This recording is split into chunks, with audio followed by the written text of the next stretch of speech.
Voici une conversation que j'ai entendue dans un café la semaine dernière qui illustre parfaitement la folie moderne.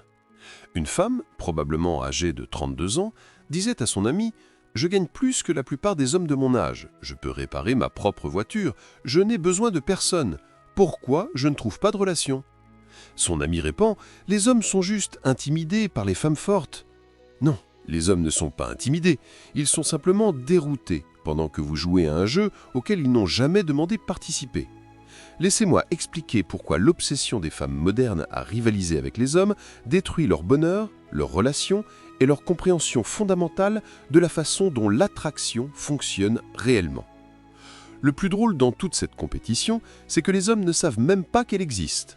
Nous vivons simplement nos vies. Essayons de construire quelque chose, d'apporter de la valeur, peut-être d'attirer un partenaire. Pendant ce temps, certaines femmes traitent chaque interaction comme si c'était les Jeux Olympiques de qui a le moins besoin de l'autre. Tu as eu une promotion? Cool. Tu peux changer un pneu? Super. Tu gagnes 6 chiffres? Bravo. Mais rien de tout cela ne te rend attirante pour les hommes de la façon dont tu crois. Laisse-moi partager quelque chose qui va te surprendre. Les hommes et les femmes ont littéralement des structures cérébrales différentes. Ce n'est pas une opinion, c'est de la neuroscience. Les hommes ont 6,5 fois plus de matière grise dans les zones liées à l'intelligence générale.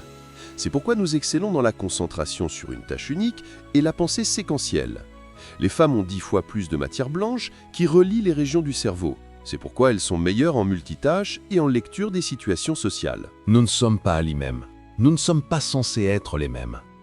Et prétendre que nous le sommes rend tout le monde malheureux. J'avais un client dont la petite amie essayait constamment de le surpasser.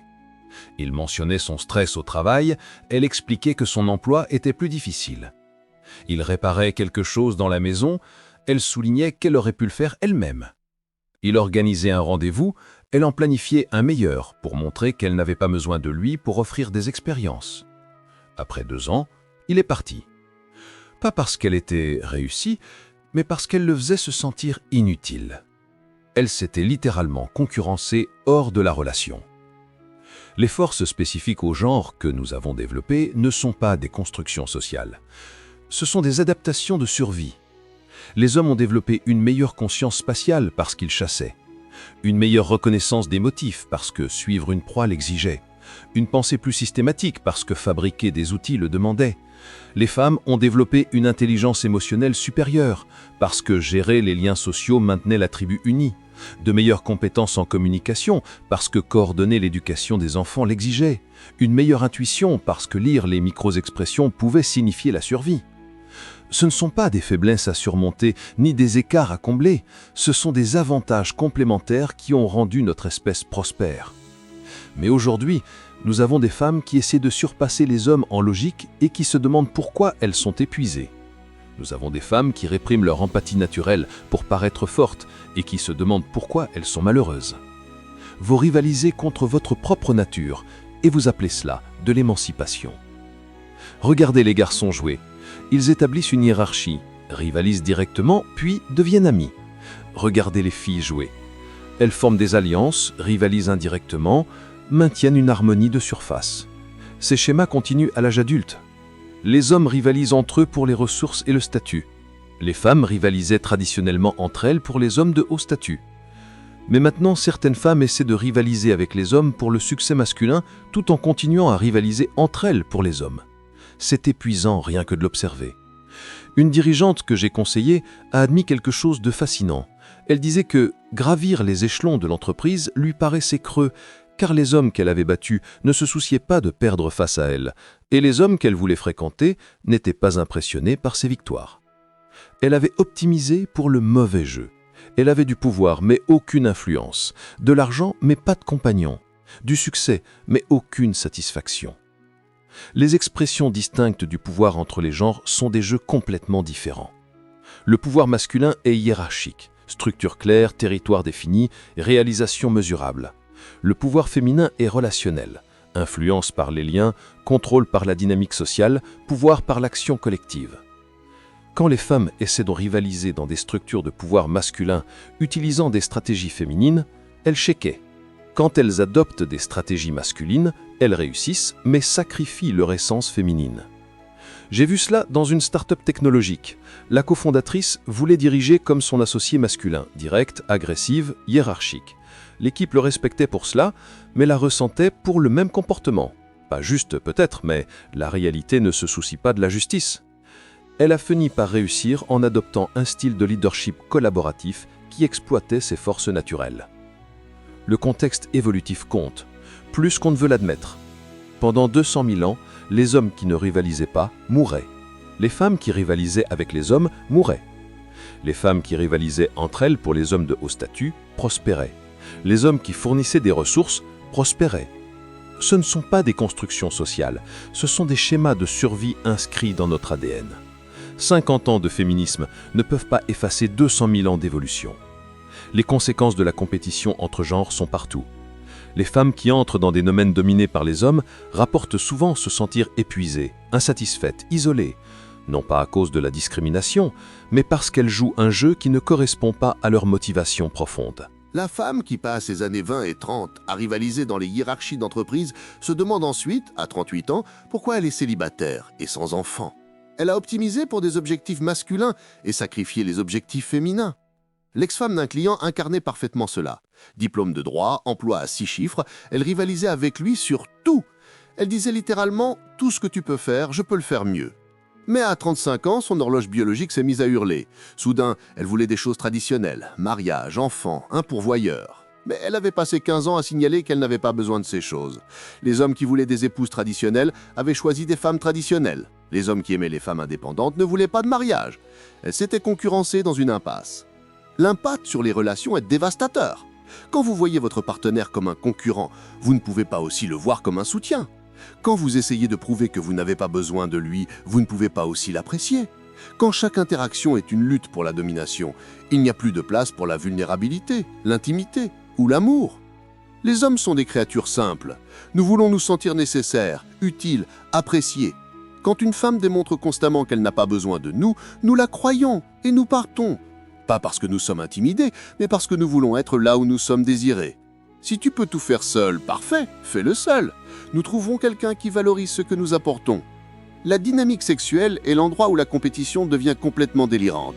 Certaines femmes se vantent désormais d'avoir un grand nombre de partenaires sexuels, comme si elles rivalisaient avec la sexualité masculine. Je peux être aussi sexuel que les hommes. D'accord, mais la sexualité masculine et féminine ne sont pas les mêmes. Une clé qui ouvre de nombreuses serrures est précieuse. Une serrure qui s'ouvre pour n'importe quelle clé est cassée. Ce n'est pas un jugement moral, c'est une réalité du marché. Les hommes qui multiplient les conquêtes gagnent du statut. Les femmes qui font de même perdent de la valeur sur le marché du mariage. Juste ou pas, c'est réel. J'ai conseillé une femme qui ne comprenait pas pourquoi les hommes couchaient avec elle, mais ne voulait pas la fréquenter. Elle avait adopté des stratégies sexuelles masculines. Plusieurs partenaires, aucun attachement émotionnel, traitaient le sexe comme une conquête. Mais les hommes ne valorisent pas cela chez une partenaire à long terme. Elle jouait à un jeu où gagner signifiait perdre. Les doubles standards sociétaux existent parce que les hommes et les femmes sont différents. Nous pouvons prétendre qu'ils sont injustes ou reconnaître qu'ils reflètent des réalités biologiques. Les hommes peuvent avoir des enfants à 70 ans. La fertilité des femmes s'effondre après 35 ans. La valeur des hommes augmente généralement avec les ressources accumulées au fil du temps. L'attractivité conventionnelle des femmes diminue généralement avec l'âge. Ce ne sont pas des opinions, ce sont des schémas observables. Ce qui est vraiment hilarant dans toute cette compétition, c'est que les hommes trouvent cela adorable quand les femmes essaient de rivaliser avec eux dans des domaines masculins. C'est comme regarder un chaton essayer de rugir. Nous ne sommes pas menacés, nous sommes amusés. La femme à la salle de sport qui essaie de soulever plus lourd que les hommes, mignonne. La femme qui essaie de boire plus que les hommes, divertissante. La femme qui essaie d'être plus logique que les hommes, attendrissante. Nous ne sommes pas menacés, nous sommes juste perplexes de voir pourquoi vous essayez si fort d'être quelque chose que vous n'êtes pas. L'humour dans la reconnaissance des différences devrait nous reprocher, pas nous éloigner. Les hommes et les femmes sont hilarants de différence. Nous pensons différemment, nous priorisons différemment, nous communiquons différemment. Ce n'est pas un défaut, c'est une caractéristique. Les différences créent l'attraction, permettent la spécialisation, rendent les relations intéressantes. Quand tout le monde est pareil, personne n'est spécial. Je me souviens avoir vu la petite amie d'un ami essayer de prouver qu'elle pouvait faire tout comme lui. Elle a changé son huile elle-même, 3 heures, un désastre, une vis abîmée. Lui aurait pu le faire en 20 minutes. Elle a monté des meubles, mal faits, à refaire. Elle a essayé de réparer la télévision, pire. Pas parce qu'elle était inférieure, mais parce que ce n'était pas ses forces. Pendant ce temps, elle pouvait naviguer dans des situations sociales qui le laissaient perplexe, se souvenir de chaque anniversaire et créer un œillet accueillant. Le modèle de complémentarité, pas de compétition, est ce qui fonctionne réellement. Tu veux une relation réussie? Arrête de concurrencer et commence à te compléter. Il est bon dans certains domaines, tu es bonne dans d'autres. Ensemble, vous êtes plus forts que séparés. Ce n'est pas une reddition, c'est une stratégie. Ce n'est pas une faiblesse, c'est de la sagesse. Les relations traditionnelles ont fonctionné pendant des millénaires parce qu'elles reconnaissaient ces différences. Les hommes fournissaient et protégeaient, les femmes nourrissaient et géraient le foyer. Les deux rôles étaient valorisés, les deux rôles étaient nécessaires. Aujourd'hui, nous avons des femmes qui essaient de tout faire pendant que les hommes sont persuadés qu'ils ne sont plus nécessaires pour rien. Résultat, tout le monde est perdu, personne n'est heureux et le taux de natalité s'effondre. La confusion moderne vient du fait qu'on dit aux femmes qu'elles devraient vouloir ce que les hommes veulent. Réussite professionnelle, indépendance financière, liberté sexuelle. Ce sont des priorités masculines parce qu'elles mènent au succès reproductif masculin. Le succès reproductif féminin vient d'autres sources. Beauté, jeunesse, fertilité, gentillesse. Une femme avec un doctorat n'est pas plus attirante qu'une autre qui n'en a pas. Une femme PDG n'est pas plus désirable qu'une enseignante. Les réalisations masculines ne génèrent pas d'attractivité féminine. Je vois constamment des femmes accomplies, frustrées que leur succès ne se traduise pas en succès romantique. Elles ont été trompées. On leur a dit que ressembler aux hommes attirerait les hommes. Mais les hommes ne veulent pas sortir avec eux-mêmes. Nous voulons quelqu'un de différent, quelqu'un de complémentaire, quelqu'un de féminin. La différence dans la pensée hiérarchique est cruciale. Les hommes comprennent instinctivement la hiérarchie. Nous savons où nous nous situons, qui est au-dessus, qui est en dessous. Nous rivalisons pour monter, et quand nous perdons, nous respectons ceux qui gagnent. Les femmes qui essaient d'opérer dans ces hiérarchies en utilisant la construction de consensus et les appels émotionnels se frustrent. La hiérarchie ne se soucie pas de vos sentiments, elle se soucie des résultats. Une cliente se plaignait que ses collègues masculins ne respectaient pas ses idées en réunion. Je lui ai demandé comment elle les présentait. Elle disait qu'elle suggérait, proposait, se demandait si peut-être il pouvait envisager d'essayer quelque chose. Ses collègues masculins, eux, déclaraient, affirmaient, assuraient. Elle utilisait une communication féminine dans un domaine masculin. Quand elle a appris à adapter son style selon le contexte, son influence a augmenté. Le pouvoir relationnel que les femmes possèdent naturellement est incroyablement précieux. Dans les bons contextes, la capacité des femmes à construire et maintenir des réseaux sociaux, créer des liens émotionnels, influencés par les relations, ce sont des super-pouvoirs. Mais essayer d'utiliser ce pouvoir relationnel dans des structures hiérarchiques, c'est comme apporter un couteau à une fusillade. Mauvais outil pour le mauvais contexte. L'instinct de provision chez les hommes n'est pas de la masculinité toxique, c'est la masculinité fondamentale. Nous sommes câblés pour fournir. Cela nous donne un but, une identité, un sens. Quand les femmes rivalisent pour montrer qu'elles n'ont pas besoin de provision, elles suppriment notre principale façon de montrer de l'amour. Puis elles se demandent pourquoi les hommes semblent déconnectés, démotivés, désintéressés. Vous avez éliminé notre rôle, puis vous vous plaignez que nous ne le jouons pas. Un homme a besoin de se sentir nécessaire. Pas de manière pathologique, mais fondamentale. Quand sa femme démontre à répétition qu'elle n'a pas besoin de lui, il commence à chercher quelqu'un qui en a besoin. Ce n'est pas de l'ego, c'est de la psychologie évolutive. Les hommes qui fournissaient pour des femmes qui n'en avaient pas besoin ne se reproduisaient pas. Les hommes qui fournissaient pour des femmes qui en avaient besoin, eux, se reproduisaient. La sélection naturelle est invincible. Le modèle de collaboration bat la compétition à chaque fois. Les couples les plus réussis que je vois ne rivalisent pas, ils collaborent. Ils gèrent certains domaines, elles gèrent d'autres. Ils jouent sur leurs forces, couvrent leurs faiblesses. Ils sont une équipe, pas des rivaux. Ils construisent ensemble, pas en essayant de prouver qui a le moins besoin de l'autre. La réalité de l'horloge biologique frappe durement les femmes compétitives. Elles passent 20 ans à rivaliser avec les hommes dans l'éducation et la carrière. À 35 ans, elles ont gagné. Bon emploi, bel appartement, indépendance financière, mais leur fenêtre de fertilité se ferme. Les hommes de qualité de leur âge sont mariés ou sortent avec plus jeunes, et soudain toute cette compétition semble inutile. Elles ont rivalisé pour le mauvais prix. J'ai vu ce pattern des centaines de fois. Une femme se concentre sur sa carrière dans ses 20 et 30 ans. À 38 ans, elle veut une famille. Elle découvre que les hommes fertiles de son âge veulent des femmes plus jeunes. Elle se fâche contre les hommes pour avoir des préférences, alors qu'elle a passé des décennies à sélectionner des hommes selon ses propres préférences. L'ironie lui échappe complètement. La confusion masculine face à cette compétition est réelle. Nous ne comprenons littéralement pas ce que vous essayez de prouver. Tu es devenu associé dans un cabinet d'avocats. Cool! Mais es-tu agréable à vivre? Tu as acheté ta propre maison. Super! Mais es-tu soutenante? Tu n'as pas besoin d'Amon. D'accord? Alors pourquoi te plains-tu de n'en avoir un? L'attraction de la symétrie est réelle. Les hommes sont attirés par la beauté, la jeunesse, la féminité.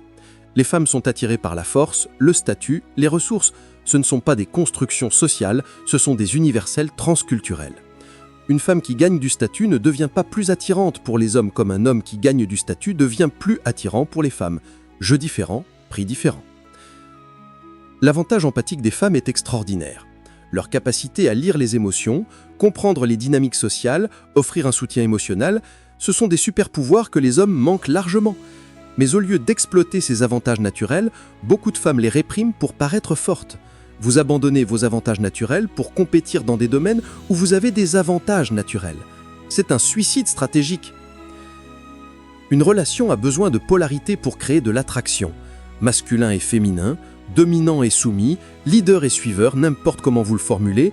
Quand les deux essaient d'être la même chose, il n'y a pas de polarité, pas d'attraction, pas de passion, juste deux personnes qui essaient de prouver qu'elles n'ont pas besoin l'une de l'autre, tout en se demandant pourquoi elles ne sont pas heureuses. Le rôle nourricier que les femmes excellent naturellement n'est pas inférieur, il est essentiel. Créer la vie, élever des enfants, bâtir des liens émotionnels, maintenir des réseaux sociaux. Ce ne sont pas des prix de consolation pour les femmes qui ne peuvent pas compétir avec les hommes. Ce sont des fondations de survie et d'épanouissement humain. Mais nous avons convaincu les femmes que ces forces naturelles sont honteuses. L'épidémie d'épuisement chez les femmes compétitives est réelle. Essayer de maintenir une posture masculine toute la journée dans des contextes professionnels, puis basculer vers une énergie féminine pour les rencontres est épuisant. Être en mode compétition constant vous brûle.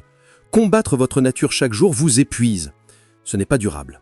Et les statistiques de santé mentale des femmes de carrière le prouvent. La solution n'est pas de revenir en arrière, c'est d'aller de l'avant avec sagesse. Les femmes devraient avoir des opportunités, des choix, de la liberté. Mais elles devraient aussi comprendre que choisir de rivaliser avec les hommes dans des domaines masculins a un coût. Tu peux avoir une carrière, mais comprends que cela peut te coûter une famille. Tu peux être indépendante, mais comprends que cela peut te coûter des relations. Tu peux rivaliser avec les hommes, mais comprends que les hommes ne trouvent pas les rivales attirantes. Le modèle de spécialisation fonctionne partout ailleurs. En affaires, nous nous spécialisons. En sport, nous avons des positions. En médecine, nous avons des spécialités. Mais en relation, on nous dit que tout le monde doit tout faire également. Ce n'est ni efficace, ni agréable. Joue sur tes forces. Laisse ton partenaire jouer sur les siennes. Le pouvoir féminin qui vient du fait de ne pas rivaliser est immense. Une femme confiante dans sa féminité, qui n'a pas besoin de prouver qu'elle peut faire ce que les hommes font, qui valorise ses forces naturelles, elle est incroyablement puissante. Elle ne rivalise pas parce qu'elle ne joue pas au même jeu. Elle joue à un jeu auquel les hommes ne peuvent même pas entrer, encore moins gagner. J'ai brièvement fréquenté une femme qui comprenait cela parfaitement. Elle était brillante, réussie, capable. Mais avec moi, elle était féminine, soutenante, douce. Elle pouvait diriger une réunion le matin et être nourricière le soir. Elle ne rivalisait pas avec moi, elle me complétait. Elle n'avait pas besoin de prouver qu'elle était mon égale. Elle savait qu'elle était mon contrepartie, différente mais essentielle. Les dégâts générationnels causés par cette compétition sont graves. Les jeunes filles qui voient leur mère rivaliser avec et mépriser les hommes intériorisent cette dynamique. Les jeunes garçons qui grandissent en entendant qu'ils sont toxiques pour avoir des traits masculins deviennent passifs. Personne ne gagne quand tout le monde essaie d'être la même chose. La réalité du marché des rencontres est dure mais claire. Les hommes avec des ressources fréquentent des femmes plus jeunes et moins accomplies. Les femmes accomplies veulent fréquenter des hommes avec plus de ressources et de statut. Cela crée un décalage où les femmes réussies ne trouvent pas d'hommes qui les attirent et les hommes réussis fréquentent des femmes plus jeunes qui n'ont pas passé des décennies à rivaliser avec eux. L'écart de bonheur entre les femmes de carrière compétitive et les femmes traditionnelles est documenté. Les femmes traditionnelles rapportent une plus grande satisfaction de vie, des meilleures relations, moins d'anxiété. Ce n'est pas de la propagande, c'est des données. Les femmes qui embrassent leur nature féminine plutôt que de rivaliser avec les hommes sont plus heureuses, mais on ne peut pas le dire, car cela contredit le récit dominant. La réponse masculine à la compétition des femmes n'est pas ce que les femmes croient. Nous ne nous sentons pas menacés, nous nous sentons inutiles. Nous ne nous sentons pas intimidés, nous nous sentons non désirés. Nous ne nous sentons pas défiés, nous nous sentons remplacés. Et quand les hommes se sentent inutiles, non désirés et remplacés, nous allons là où nous sommes valorisés, souvent vers des femmes plus jeunes qui n'ont pas été conditionnées à rivaliser avec nous. La sagesse de la complémentarité est ancienne. Chaque civilisation prospère a compris que les hommes et les femmes sont différents et que ces différences doivent être exploitées, pas éliminées. Nous vivons une expérience qui nie ces différences et les résultats sont catastrophiques. Chute des taux de natalité, dysfonctionnement des relations, malheur généralisé.